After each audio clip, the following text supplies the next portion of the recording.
विदर्भातील अमरावती, नागपूर, चंद्रपूर, गोंदिया, भंडारा, गडचिरोली या जिल्ह्यांमध्ये मानव वन्यजीव संघर्ष वाढत आहे।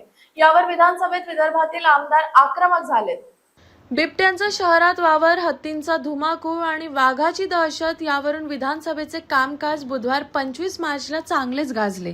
अमरावतीच्या आमदार सुलभा खोडके, आरमोरीचे आमदार रामदास मसराम, काँग्रेस आमदार नाना पटोले आणि आमदार विजय वडेट्टीवार यांनी यावरून सरकारला धारेवर धरले। या सर्व आमदारांच्या प्रश्नावर वनमंत्री गणेश नाईक यांनी एक एक करीत उत्तर देण्याचा प्रयत्न केला। बिबट्या आणि वाघाची संख्या वाढली तर ही प्रचंड वाढली, हत्तीची संख्या वाढली। महाराष्ट्र हे सुपीक जमीन आहे वन्य प्राण्यांची, कारण पूर्वी वाघाला 1-2 छावे बछडे होत होते, आता 5-5, 4-4 व्हायला लागले। मला चांगलं आहे, पण मंत्री महोदय ठाण्याच्या वाघाचा बंदोबस्त करायची गोष्टी करतात, पण महाराष्ट्रातील वाघ बंदोबस्त करण्यासाठी का मागे पडलेत, का कमी पडलेत? त्यामुळं आपण या प्रश्नाच्या निमित्तानं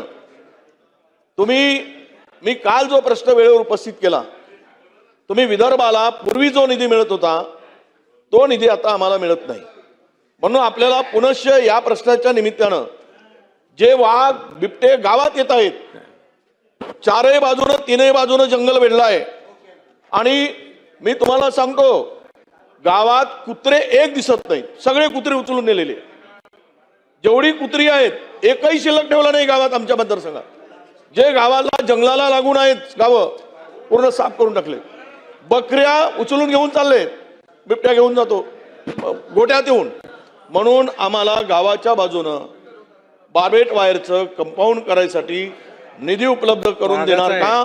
सांगतो की हे जे आलेले आहेत ते वाया ओडिसा आलेले आहेत, ओडिसा छत्तीसगड असं होऊन आलेलं आहे। त्या छत्तीसगड सरकारने काय केलं की त्यांचा जो मार्ग, कारण हत्ती ज्या मार्गाने येतात त्याच मार्गाने वापस जातात, ते काही दुसरीकडून जात नाही, तर छत्तीसगड सरकारने त्या ठिकाणी मोठं नाली खोदली तिथं, जेणेकरून हत्ती तिकडे पास होत नाही, आणि म्हणून ते हत्ती ते गडचिरोली जिल्ह्यातच राहतं, ते आमचं बॉर्डर आहे।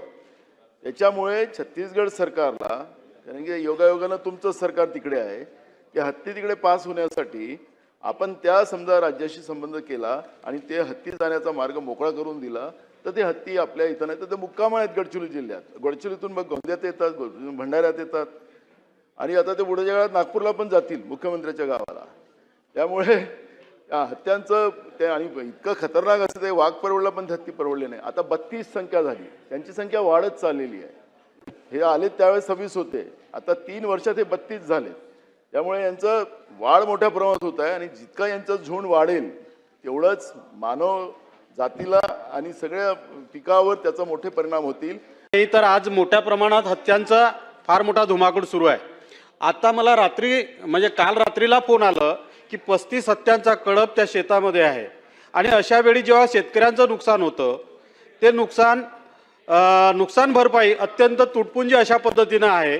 त्याच्यामुळे माझं सरळ मंत्री महोदयांना प्रश्न आहे की हत्याच्या नुकसानमध्ये जे काही नुकसान होतं ते नुकसान वाढीव देण्याच्या संबंधानं आपण काय कार्यवाही करणार, आणि शेतामधलं जे साहित्य आहे साहित्याच्या नुकसानमध्ये फक्त 5,000 रुपये दिले जातात, हा नुकसानीचा प्रमाण जो आहे ते 50 ते 60 हजार असतो।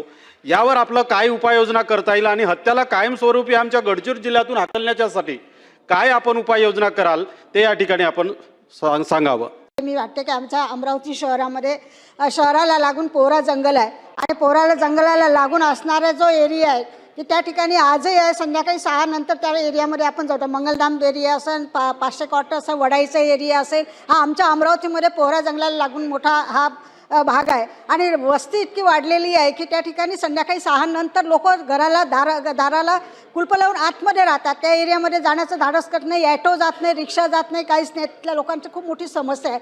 मी वारंवार प्रश्न विचारते की अमरावती शहरामध्ये हा बिबट्या घुसत आहे, विद्यापीठाचा एरिया, त्या विद्यापीठाच्या एरियामध्ये ते घराच्या लोकांमध्ये आले, त्याच्या कॅमेऱ्यामध्ये सुद्धा फुटेज आलेले आहे, कुत्रे घेऊन जातं, डुकरं राहिलेले नाही आहे, आणि माणसांच्या सुद्धा जीवाला भीती आहे। त्यामुळे या माध्यमातून याची व्यवस्था, बिबट्याची व्यवस्था करण्यासाठी आपण काही उपाययोजना करणार का, की जेणेकरून अमरावती शहरामध्ये बिबटे येणार नाही याची आपण वावरणाऱ्या बिबट्यांचा प्रश्न या ठिकाणी उपस्थित केलेला आहे।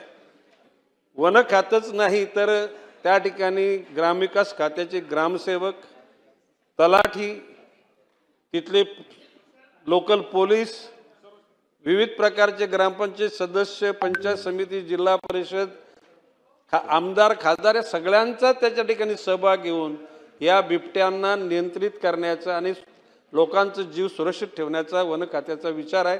त्या अनुषंगाने सगळ्या योजना पुढे. लोक बघतात हा चेहरा असा, तेव्हा डलनेस दिसला तर ग्लो अँड लवली ह्याचे 10 mg विटामिन सीरम त्वचेच्या आतून नवीन सेल्स उभारते. चेहरा बनतो उजळ नव्यासारखा. Glow and lovely, glow up.